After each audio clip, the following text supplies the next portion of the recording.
श्रियकान्ताय कल्याणनिधये निधयेत्तिनाम् श्रीवेङ्कटनिवासाय श्रीनिवासाय मङ्गलम् लक्ष्मी सविभ्रमालोकसुभ्रूविभ्रमचक्षुषे चक्षुषे सर्वलोकानां वेङ्कटेशाय मङ्गलम्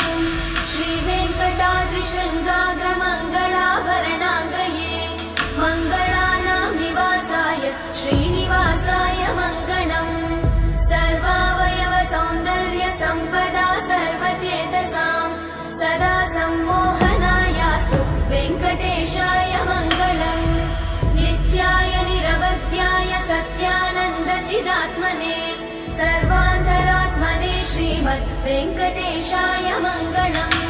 स्वतः सर्वविदे सर्वशक्तये सर्वशेषिने सुलभाय सुशीलाय वेङ्कटेशाय मङ्गलम्।